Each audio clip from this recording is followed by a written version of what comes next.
The veteran who owns the car told us she has no idea who Mike is. Mike. I don't know who you are. I don't know where you are. But you're man. China has a lot of billionaires. It's true, they do. And they've been, and they're constantly put in their place. The tech bros, Xi put them in their place. The real estate speculators, they've been put in their place. Consistently put in their place. Now, is there still corruption within China? Absolutely. Is China doing oppressive shit that I disagree with? Absolutely. Are they too repressive and too concerned about outside meddling? Yes. Would I like to see more progress in the social arena? Going from a kind of don't ask, don't tell tolerance of LGBTQ people to more openly embracing it. Yeah. But but like if you compare how queer people are treated in China with how queer people are treated in American, puppets in Africa, it's night and day.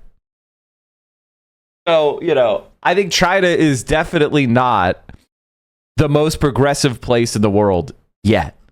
But when you see how the trajectory they're on and you compare it with the trajectory of places like the United States, it's not looking good for the United States. For example, interest here in asking you as a Marxist theorist, I recently interviewed Prabhat Patnaik from India, right. And I asked him about China, and he said that China's economic success in terms of growth and also ensuring development at the bare minimum, even though there are problems of inequality and stuff, is right. Obviously no one can deny. But to what extent China is going towards socialism remains an open question, and he was critical about a lot of things within reform and opening. And this is something to think about, because if you visit China, it is true. There is almost a large popular consensus that during the years of reform and opening, China has made great progress. Of course, there are people on the left who are critical of some of those things, but there is a general consensus that we developed during the reform and opening. As a Marxist theorist, or someone who looks at theories of the left, I'm very curious about what your thoughts are on China vis-a-vis. I think the main thing that people are not understanding is that there's this like historical context that most of you don't have, which is that the Soviet Union pushed for a very specific type of command economy. And they said that, and they were in charge of a very powerful state, and they made a lot of progress with the command economy. I don't want people to think that they didn't. They absolutely did. The fastest growing country in the history of the world before China was the Soviet Union, as far as economically. The development that happened in the Soviet Union was, especially early on, was unprecedentedly fast. Okay? So there was a lot of people who believe strongly in the command economy is the only way to do socialism thing. And it was pushed by the most powerful, country in the world that represented socialism as the only way. And any other way was unacceptable. And so we have that kind of historical baggage when we're talking about, the Soviet Union eventually fell. But a lot of the thought that propped up the Soviet Union is still around on the left as like, oh, China is not really doing any kind of socialist stuff because they're not doing command economy. And I think that's anachronistic at this point. It's 2025. Like, we don't need to have the debates that we were having in 1975 anymore. The whole socialist vision, the socialist utopia, socialist ideal, how much do you give China on that front? Okay. China defines itself, at least the leadership does, as socialism with Chinese characteristics. They like that phrase. So let me pick up from that. I like that phrase too. Uh-huh. I do as well. Why do I like it? Not for the reasons that they do. I like it because it situates China within the dominant tradition of socialism that emerged from the 19th century. which in my own opinion is not a particularly Marxist definition. Here's what I mean. If China is socialism with Chinese characteristics, then it is a particular case of socialism. That's what they're saying. It's a particular kind of socialism. So what's the socialism that is the general, of which this is one kind? You know, that's how I'm trained to think. So Scandinavia and Western Europe clearly are socialisms. Well, it's where it was born, out of England and Europe, socialism in the 19th century. And what it has meant there has been what I would call capitalism, because I define that as the organization of production around the dichotomy between employer and employee, in the way that I would define feudalism as the organization of production around the lord and the serf, or slavery around the master and the slave. These are without those kinds of distinctions, but recent human history is particularly focused on master-slave, lord-serf, employer-employee, and their variations. And by that you mean the relationship between them, yes. the rent, profit, all of that. So but basically organizing production in that way, that there's a small group of people who are masters and a vast array of people who are slaves, a small group who are lords, I'm a European example, and a mass of people who are serfs, who are not slaves, but serfs, and then a small group of people who are employers, and a mass of people who are... I think I get where he's going with this. I think I understand where he's going with this, which is like, in the Chinese model, you have the small group of people that are Communist Party members, and then you have the great citizenry on which they are organizing production. And I think that is a totally fair critique for why it isn't communism and why it hasn't completely deleted the class distinctions. He's right about that. He's absolutely right about that. And that's why I think that, and that's what they would say, by the way. That's what the Communist Party would say of China. They would be like, yeah, this is not socialism. This is not communism yet. This is transitioning. In order to get to socialism, in order to get to communism, you have to have enough productivity in your economy. You have to have enough development to achieve that state, right? Like, you can't have capitalism without capital. So, and you can't have socialism without development. That's what they would say. That they tried to do socialism without development, and they found that they couldn't provide for the basic needs of everybody. They didn't have the productive forces available to actually give people true freedom. That's what they would say. Now, you could disagree with that if you'd like, but that's their experience. Employees, I gave you that statistic, U.S. Census Bureau, 3% of Americans are employers, 97% are not. Okay. For me, that's capitalism. That's the uniqueness of capitalism. And what is European or Scandinavian socialism? It's when the government is assigned, collectively assigned, by the capitalists and the workers, emerging out of struggles between them. The government is assigned with the function of moderating, ameliorating, softening capitalism. There's the post-war European. Yeah, particularly. But it starts even with Bismarck in Germany in the 19th century. That's another conversation. But it's the government coming in and providing health insurance, or passing a minimum wage, or making sure that there aren't dangerous chemicals in the food, or a whole host of regulations, laws, all of that. That's one kind.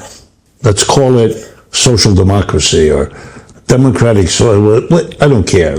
It has gotten a variety of names. I do think that one of the things when we were talking about this is like more getting into theory now, which is when the Scandinavian countries, the kind of social democracies, the Nordic model was built, the people building it saw it as a ramp towards socialism. They weren't trying to say this is the final stage of government policy and we're done and we're not going to do anything. We've created the perfect system of social democracy. That's not what they said. They said, okay, we're doing this, and now we're going to start using certain techniques to transfer ownership from the capitalist class to the working class. They started building co-op models. They started building up. This is what they did. They were trying to come up with a way of creating a gradual socialization. Sweden's post-war welfare state had been built around a model designed by LO economists Rudolf Meidner and Gösta Rehn. The model stressed Keynesian fiscal policy, centralized collective bargaining between unions and employers, low inflation, and a push for wage equalization through a solidarity in wages policy. First, work should be equally paid, regardless of the profitability of the firm, the size or location of the workplace. What matters is the kind and nature of work and the skills which are needed to perform it. The second aim of the policy is equalizing of wage differentials, but not their total elimination. Different wages to be paid for different kinds of work. Okay, if fully implemented, a number of wage earner funds would have been set up, financed through profit-related payments from firms in the form of voting shares, administered through union-dominated boards. In this way, as firms produce profits for their shareholders, the wage earner funds would gain larger and larger stakes in the company until they became majority owners. Excess profits would no longer benefit only the rich and powerful, and the benefits of holding capital will be shared across society.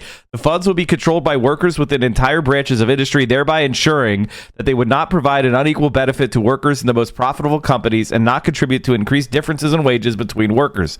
Unlike other profit-sharing schemes bound to specific companies, as has periodically been seen in the U.S. and other countries in the past. It was estimated by the Meidner Group that wage earner funds would have majority control over the stock market within a few decades. That was the plan. They were literally going to have companies be slowly bought up by their workers until workers controlled every major company. The reason why it failed is very interesting. They didn't actually get to do it. The employers strike back. So the capitalists, recognizing that they were creating a transitionary thing that may actually challenge their position within society, they were able to narrowly win an election to stop it. And that was the last true attempt to use a kind of like Richard Wolffian style model. And this is the model that Richard Wolff is an advocate of, by the way, in case you're wondering what he thinks on all this. And I want to distinguish it from Soviet socialism, Russia. Why? Because they did something different.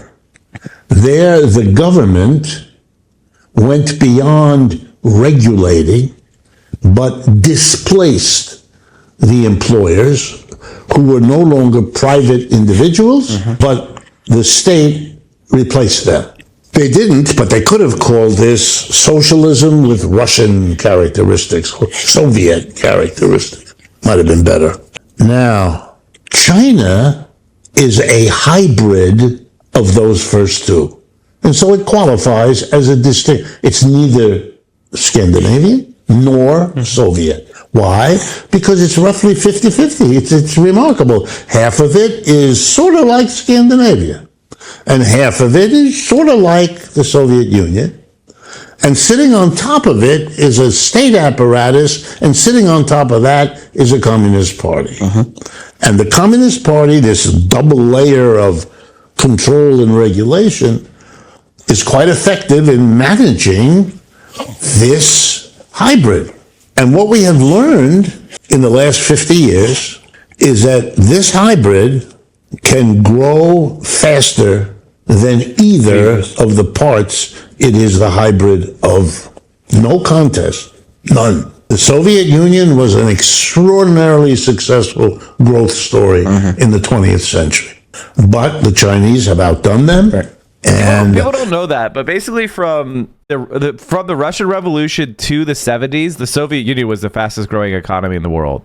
And then it stagnated, and that became Japan and South Korea. But from like the 1920s to the 1970s, the Soviet Union was number one. People don't really know that now because they see the post-Soviet economic collapse has been kind of like, it's kind of odd how memory works.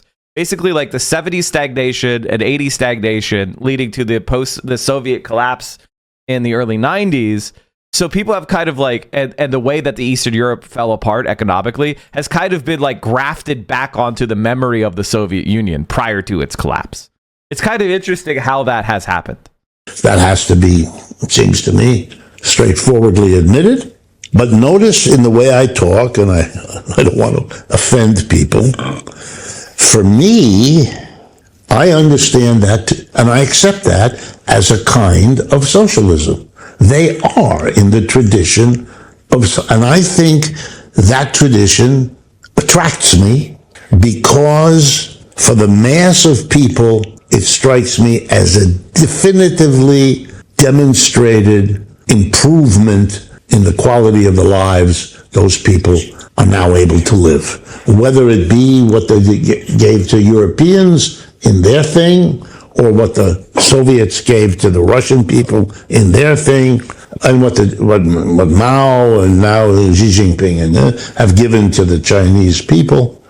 I think that's a really good point that Chaotic says. It stagnated because they kept a wartime mentality. They couldn't pivot fast enough, and Gorbachev just fucked it further up. I think the main difference between the Soviet Union, the Communist Party of Russia, or of the Soviet Union, and the Communist Party of China, is the Communist Party of China figured out something. They learned something from the collapse of the Soviet Union, which is we need to be the best at consumer goods and light industry. We need to make raising the standard of living of our people, giving them feelings of progress as our number one thing. Like, we need to make sure that people in China are like, my life is better than it was 10 years ago. And like, just keep doing that. And like, that is their mission. And that's why they have such a firm grasp on China. Like, the communists are nowhere. They're not going to, like, Xi is very popular in China. This is not my opinion. This is the opinion of Harvard political scientists who have tried to study it. Like, there is very little, like, he's probably one of the most popular leaders in the world. Like, that's just a fact. There's people I don't like that are very popular leaders. For example, in India, like Modi is probably one of the most popular leaders in the world too. Nowhere near as popular as Xi, but definitely more popular. I don't know. I need to look at more recent Indian polls. I heard that was not the case. I heard Modi's kind of falling off. The Soviets were over dependent on oil exports, and the oil crash screwed them. Yeah, the other thing is the Soviets were not integrated in the global economy like China is. So they weren't given an advantage. They weren't able to like bring in resources that were under the Western Bloc, which involved most of the world because those were the colonial powers, the ex-colonial powers.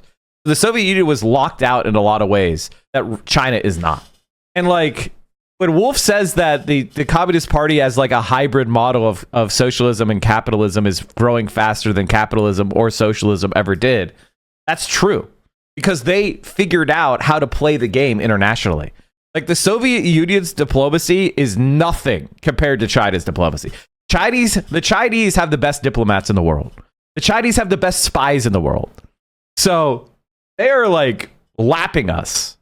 If socialism means a better deal for the employee class within capitalism, they've delivered, which is why China's leadership is secure in its situation.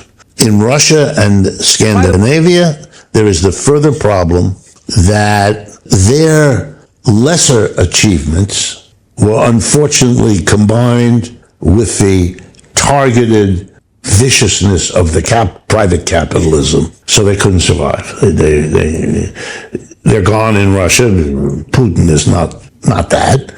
And in Europe, they are on the defense and they're shrinking. France is, of course, France is the exception. But so where does that leave me? Marx, I believe, analyzes capitalism by focusing, I use the word entry point in my writings, but focusing on the relationship of employer to employee. And he does that as a critic because his goal is a revolutionary break from that relationship to a different one. And that different one, in my judgment, is if the employer-employee relationship disappears and is replaced by a community. I think that's why words like socialism and communism appeal to Marx, because he wants the workplace, wherever that is, could be in the home, Could be at the store, could be in the factory, could be in the government, wherever it is, where people are working to produce something, good or a service, they do it as a collective. One person, one vote, a group of, like in a community where we all live, but we all vote for the mayor. If we have a mayor, you get a vote for the mayor, one, I get one, my neighbor gets one, and we have to work out an agreement. Or if we can't agree, how we decide between, and we do all that. In the West, this is often called a worker cooperative. Mm-hmm. Doesn't have to be called that. It does have other names. It could be, you could mean, the word commune could mean that. All kinds of, I'm sure different cultures, because this is not a new idea. This is an old idea. So my guess is in all major cultures, yours, mine, anybody else's, it exists with whatever name and whatever nuance, but it exists. So for me, the question is, on the one hand, you have a government that proclaims its loyalty to Marx, its Marxist quality, its Marxist commitments. I take that seriously. On the other hand, they haven't done it. I understand that doing that is an immense act. I assume it'll be very difficult. I can understand hesitancy to do it if there are risks, as there surely are. So I'm left, like he is, saying it's an open question. I'm not going to condemn them because they haven't done it yet. Right. I think that's empty. What does that get you? But I'm not going to say, well, they've done it. That would be crazy too. They haven't done it. I'm open to being told that I shouldn't think about it this way, that there are other ways. Again, I'm sure that's true, and who knows? I'm not going to foreclose on it. But it seems to me they've done enough for the Chinese people. You know, my first introduction to that's my take on it. My take on it is, why keep if the Chinese Communist Party is completely uncommunist and unsocialist, like many detractors on the anarchist left say, why don't they just throw it out? Why keep it? Why not just follow the path of every other anti-communist state and just go liberal? Like, why not? Why own so much as state-owned enterprise? Why put billionaires in prison? What's the point? Why not? Why not just be like Putin? And I think that is the question that I think the detractors can't answer, because it just they aren't doing that. They're not following a Putin model, and they are focused on raising the standard of living of Chinese people. That's just a fact. They are approaching a model that is unique and has objectives that are clearly not just making as much money for the elites as possible, as we see in the US or Russia. The Chinese was when I was a high school student, and I was given a book, a novel, by an American, I believe she was American, Pearl Buck. Mm-hmm. I don't know if you ever heard of it. The book is called The Good Earth. It's a novel about China before, China in the 1920s or 30s. Oh my God. China in the 1920s or 30s was probably one of the worst places in the history of the humanity. Like, China before the Communist Party was one of the worst places ever to be a human being. And, I don't remember all that much, but the book had an enormous, because there were descriptions. I believe she was an American missionary who went to China to bring Christian whatever it is, missionary spring, besides sexually transmitted diseases. The book was about poverty, and I learned about Chinese poverty. And it was well written. The book got prize. It wasn't, our teacher gave it to us because it was one of the good books you should give high school students. And all I could think of was the passages of mothers who could not sustain the babies and left them by the side of the road. And all of which I later learned was that in Europe for centuries. I didn't know that then. But for me, it was an introduction. And once I understood what had happened since 1949 to China as a society, then there would be no way that I wouldn't be respectful of what had been accomplished there. Exactly. I have a follow-up. I think most people, I think one of the biggest lies that people tell is that there was like the Great Leap Forward was like the worst that China has ever been, when in reality, it was just the final chapter of the misery that China had been experiencing for hundreds of years. And it was the final famine. It was the final expression of the old era being rooted out so that China could finally get to the point where it is today. She has no idea who Mike is. Mike. I don't know who you are. I don't know where you are. But you may want to start changing your ways. Change your ways. Or change.